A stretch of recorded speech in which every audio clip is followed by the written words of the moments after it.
Assalamualaikum warahmatullahi wabarakatuh. Selamat pagi dan salam sejahtera untuk kita semua. Perkenalkan, saya Najmuddin Eskom MTI. Saya merupakan salah satu dosen tetap pada program studi Informatika Fakultas Teknik di Universitas Primagraha. Video ini dibuat untuk melengkapi persyaratan sertifikasi dosen pada tahun 2025 dalam pernyataan diri dosen unjuk kerja Tridharma Perguruan Tinggi dalam bidang pengajaran. Saat ini saya sedang mengampu mata kuliah algoritma dan pemrograman. Mata kuliah ini merupakan mata kuliah wajib yang harus diambil oleh para mahasiswa teknik informatika dengan bobot SKS 3 dan diambil pada semester 1. Biasanya sebelum memulai perkuliahan, saya akan memberikan informasi kepada mahasiswa terkait rancangan pembelajaran semester agar mereka mengetahui apa saja yang akan mereka dapatkan dalam satu semester ke depan. Di dalam RPS saya menjelaskan terkait capaian program studi, capaian mata kuliah, lalu deskripsi dengan mata kuliah yang ada. Oke, baik, untuk capaian program studi pada mata kuliah algoritma dan pemrograman ini adalah: satu, memiliki pemahaman keilmuan dan penguasaan keterampilan di bidang teknik komputer, meliputi sistem tertanam dan robotika, jaringan dan keamanan komputer, rekayasa perangkat lunak, multimedia, game dan kecerdasan buatan yang ditopang oleh profesionalitas, pengetahuan sains dasar dan rekayasa yang kuat. Dua, mampu menganalisis permasalahan yang dihadapi secara kritis serta mampu merancang solusi dengan menerapkan metode dan alat yang tepat untuk menghasilkan solusi sistem yang andal berdasarkan eksperimen baku dengan memperhatikan aspek kebutuhan teknis, ekonomis, sosial, hukum, dan kelestarian lingkungan. Untuk capaian mata kuliah algoritma dan pemrograman ini, yang pertama, mahasiswa dapat memahami pilar konsep algoritma dalam menyelesaikan masalah. Dua, mahasiswa dapat menggunakan pilar konsep algoritma dalam menganalisis masalah dan mengaplikasikannya pada pemrograman. Mata kuliah algoritma dan pemrograman ini mempunyai deskripsi adalah mata kuliah wajib yang mempelajari langkah-langkah atau alur logis penyelesaian masalah yang kemudian direpresentasikan ke dalam bentuk notasi standar baik flowchart maupun pseudocode, serta cara menerjemahkan alur logis tersebut ke dalam bentuk bahasa pemrograman. Dalam penyampaian pengajaran mata kuliah algoritma dan pemrograman ini, saya menggunakan metode ceramah dan diskusi untuk meningkatkan pemahaman konsep dan mendorong partisipasi aktif pada mahasiswa. Pada mata kuliah ini juga terdapat aspek penilaiannya yang terdiri dari beberapa poin. Yang pertama, kehadiran dengan bobot 10%, tugas individu maupun kelompok dengan bobot 15%, kuis dengan bobot 15%, UTS dengan bobot 25%, dan UAS dengan bobot 35%. Berikut ini adalah video pembelajaran yang telah saya buat untuk mata kuliah algoritma dan pemrograman. Assalamualaikum warahmatullahi wabarakatuh. Selamat pagi rekan-rekan semua. Waalaikumsalam warahmatullahi wabarakatuh. Selamat pagi rekan-rekan semua. Bagaimana kabar kalian hari ini? Sehat semua? Pagi Pak, Alhamdulillah sehat Pak. Oke, baik. Alhamdulillah baik. Semoga semuanya diberi kesehatan ya di hari ini supaya kita bisa melangsungkan perkuliahan kita hari ini. Oke, mungkin sebelum kita masuk ke perkuliahan, ada baiknya kita berdoa ya untuk kelancaran perkuliahan kita hari ini. Eh, untuk itu berdoa dimulai.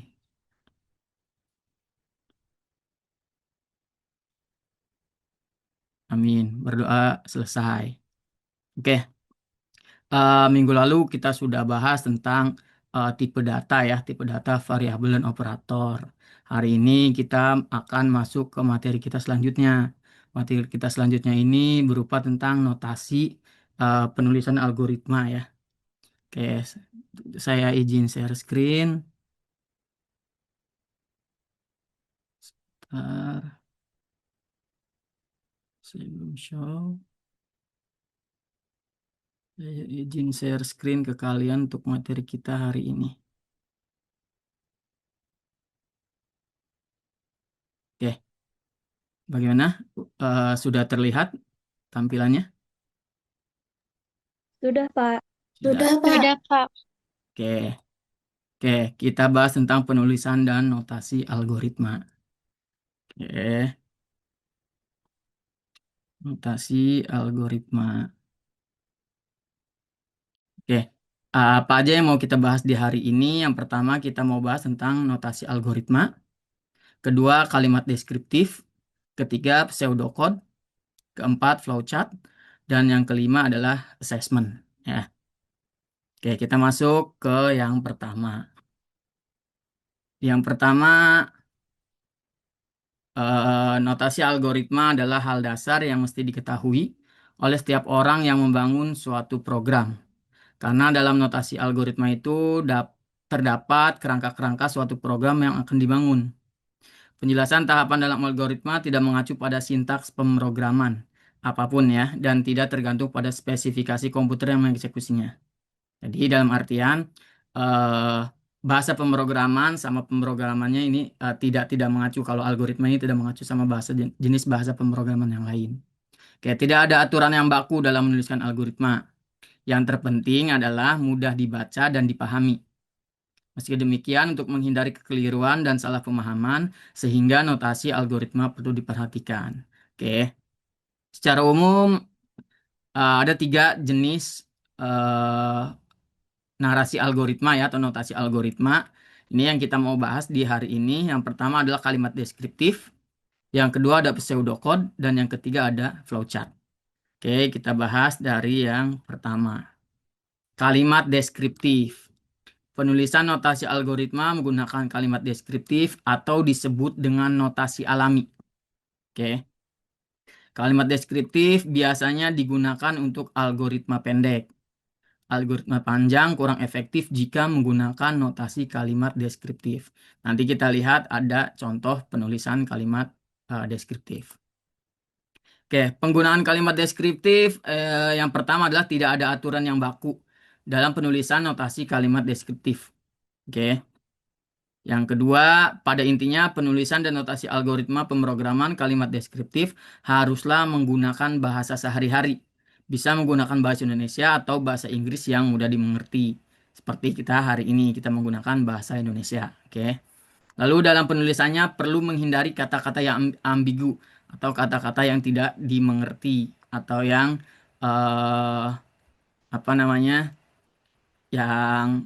yang tidak sesuai ya, yang sama yang kita jelaskan. Oke, selanjutnya bagian kalimat deskriptif itu ada 3. Yang pertama ada bagian judul, bagian yang terdiri dari nama algoritma dan penjelasan tentang algoritma yang akan dibuat. Kedua, bagian deklarasi, mendefinisikan semua nama yang digunakan pada algoritma, seperti variabel, tipe data, fungsi, konstanta. Oke. Yang ketiga selanjutnya adalah bagian deskripsi. Ini mendefinisikan uraian langkah-langkah penyelesaian masalahnya. Oke. Nah, ini contoh dari kalimat deskriptif. Ini ada contoh algoritma mengirim surat ya.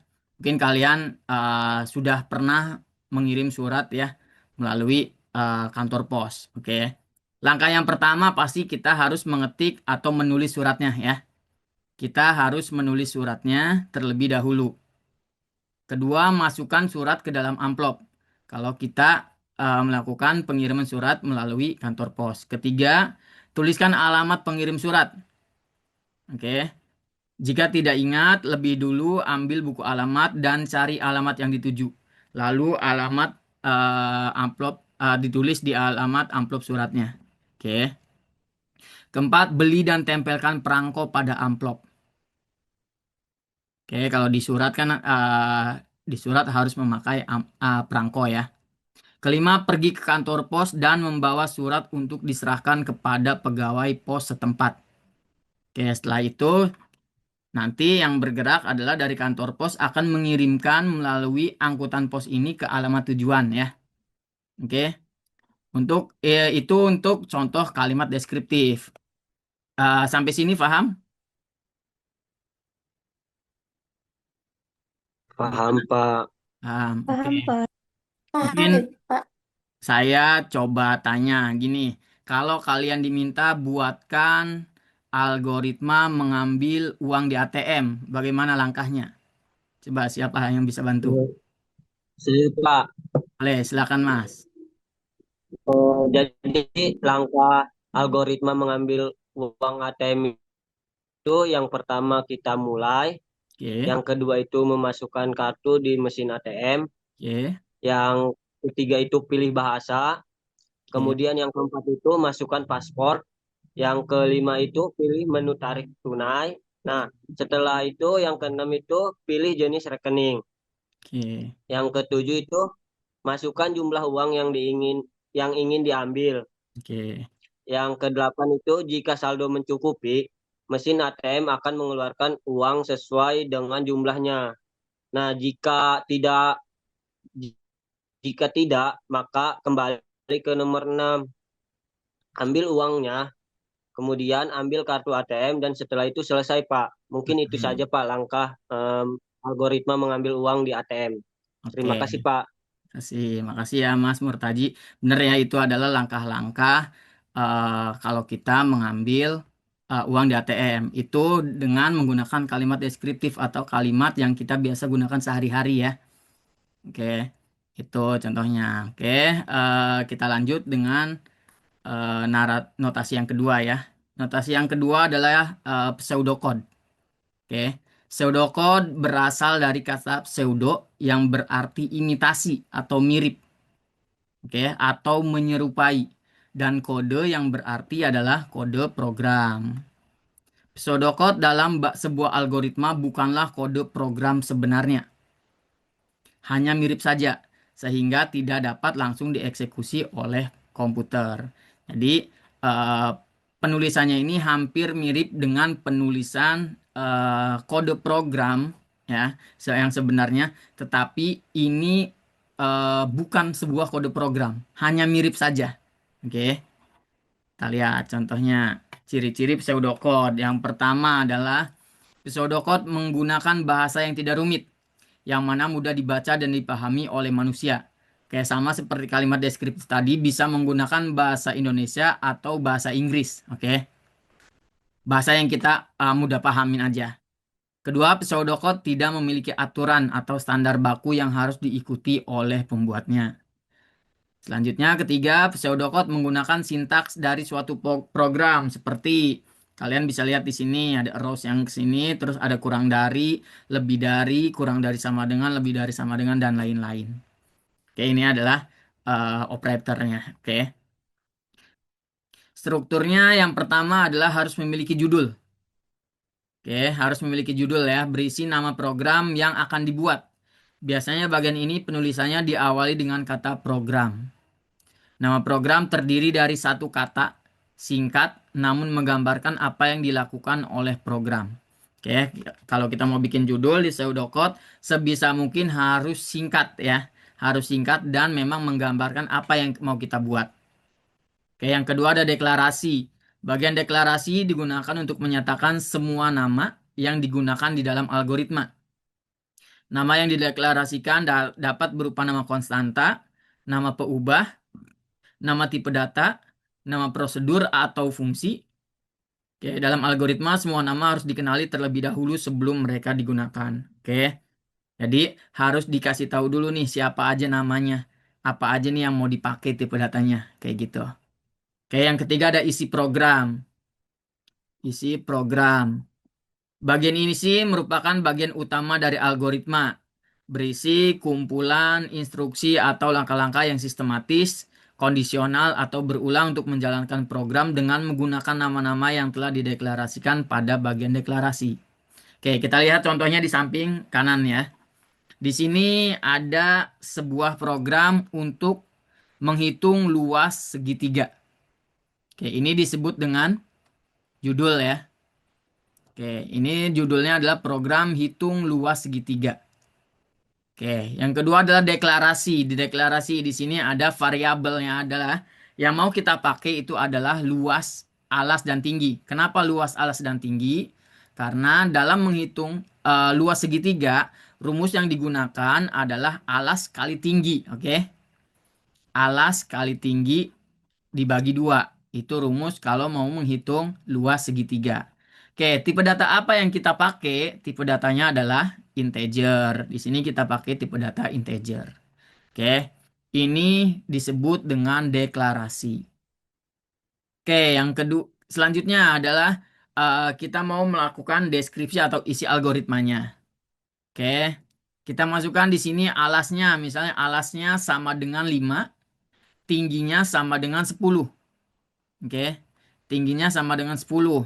Luas, maka tampilkan luas sama dengan alas dikali tinggi dibagi 2. Lalu tampilkan juga di sini, ini proses ya, proses. Ini kita tampilkan right luasnya atau tampilkan luasnya berapa. Oke, kalau misalnya tingginya 10, alasnya 5, kira-kira nanti hasilnya berapa? Hasil luas segitiganya. 5 dikali 10 sama dengan 50 ya. Terus 50 dibagi 2, hasilnya jadi luas segitiganya sama dengan 20, 25, Pak. 25. Oke. Oke, selanjutnya ada contoh yang kedua. Ini ada program hitung luas segi panjang atau persegi panjang. Rumus dari luas persegi panjang apa? Di sini sudah dideklarasikan. Untuk menghitung luas segi panjang adalah panjang dikali lebar. Jadi kita deklarasikan panjang, lebar, dan luasnya.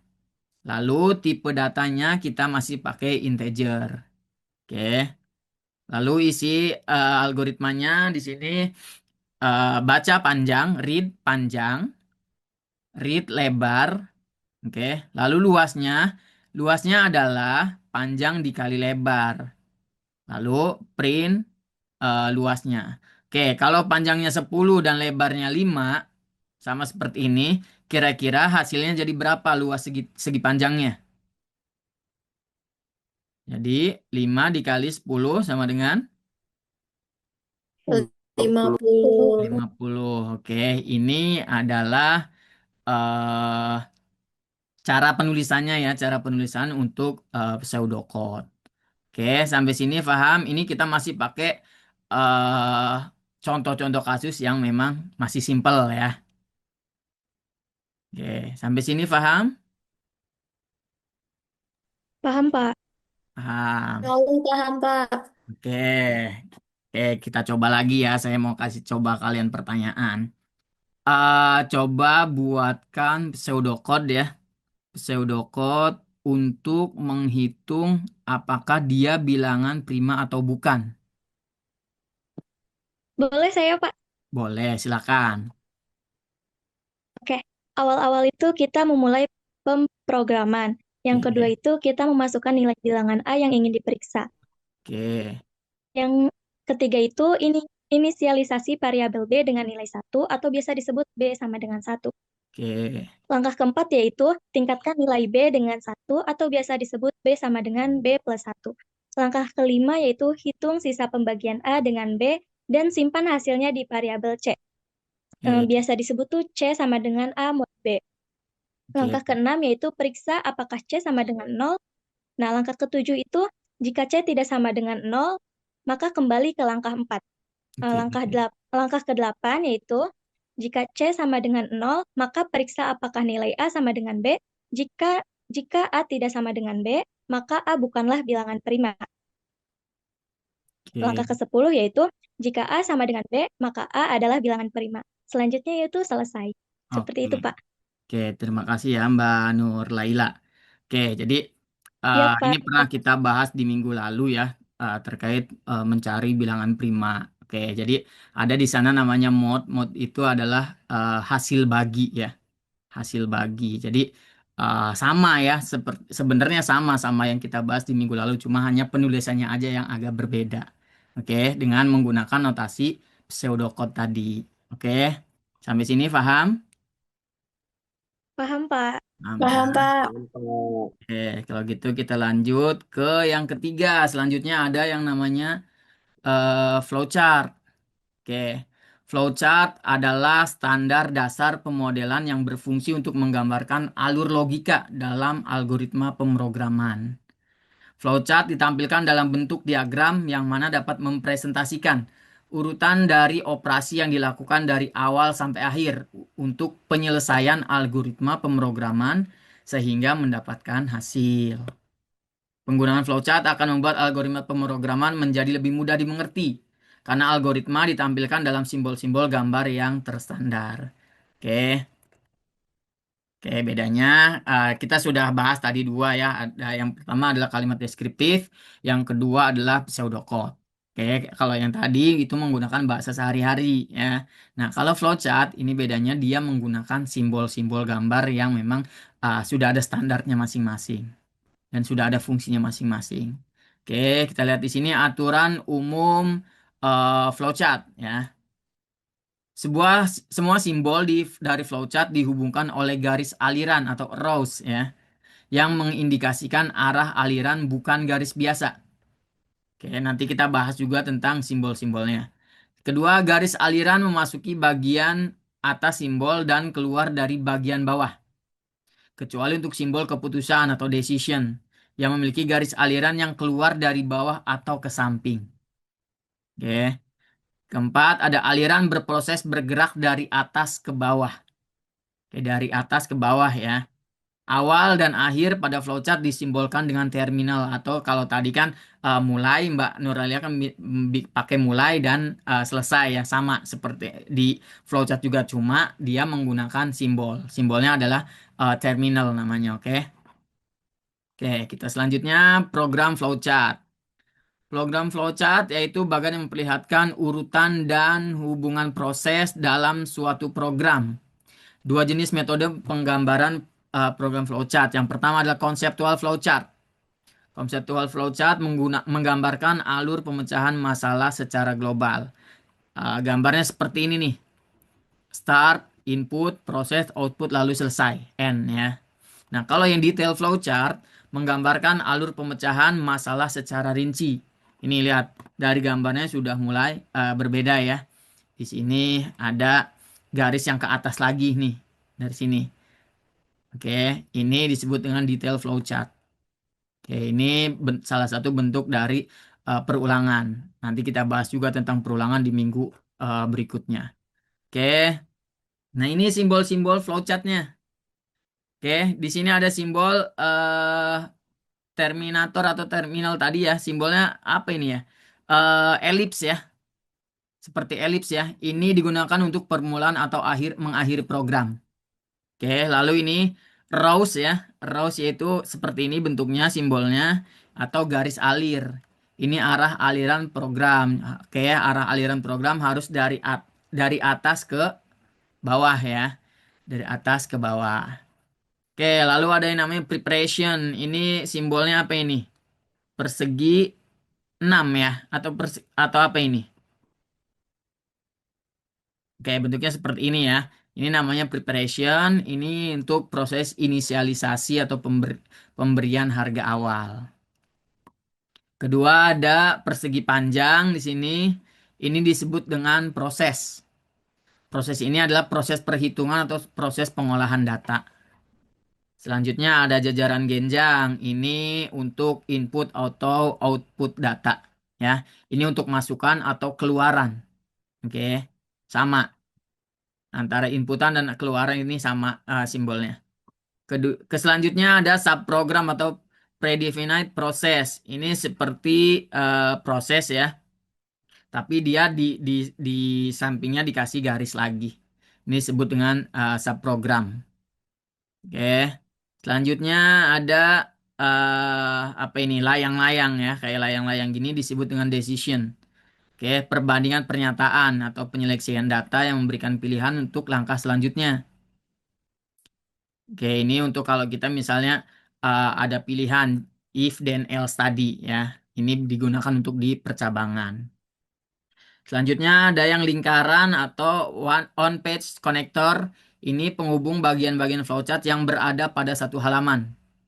Oke, masih ada di satu halaman tapi udah sampai bawah. Ini nggak cukup. Kita pakai on page connector untuk melanjutkan flowchartnya. Oke, yang di bawahnya ada off page connector. Ini kayak badge ya.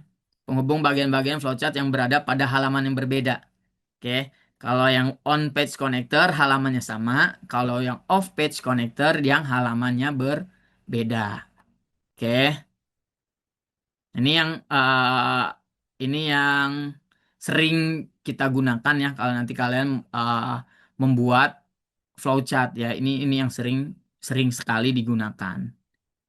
Oke, contohnya ini. Contoh penggunaan flowchart, oke. Yang pertama adalah flowchart untuk menghitung luas lingkaran. Yang pertama sama ya, kita mulai. Ini menggunakan simbol apa tadi namanya ini? Ter Terminator. Nah, Terminator ya, terminal atau terminator. Oke, yang kedua itu input. Karena luas segitiga adalah alas kali tinggi. Jadi kita input alas dan tinggi ya, sama seperti yang tadi. Lalu ini di sini ada persegi panjang. Ini untuk apa? Simbol apa ini? Namanya simbol proses ya. Ini disebut dengan simbol proses. Luas sama dengan alas dikali tinggi dibagi 2. Oke, lanjutnya output tampilkan luasnya. Output tampilkan luas lalu selesai.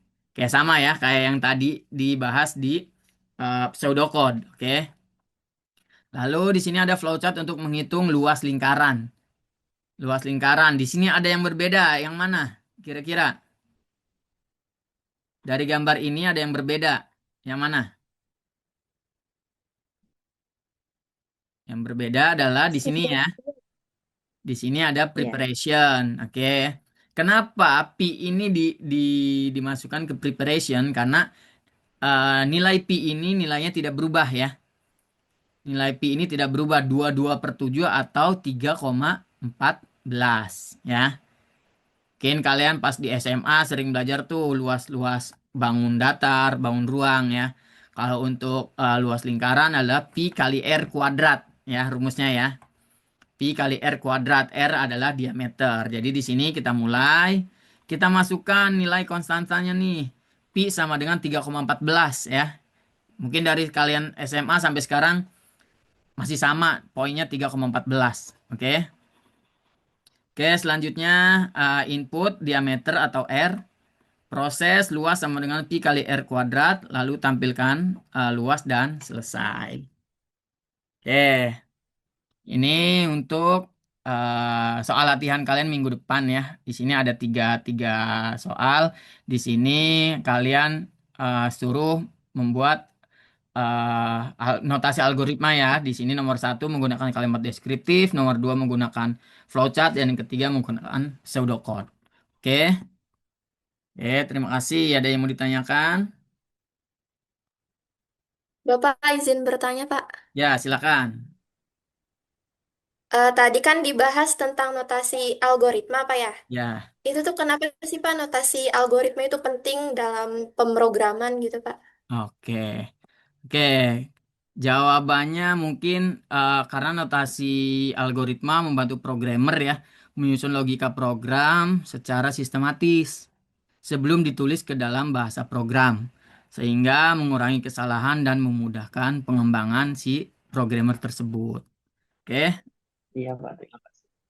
ada yang bertanya kembali atau sudah cukup? Cukup sepertinya, Pak.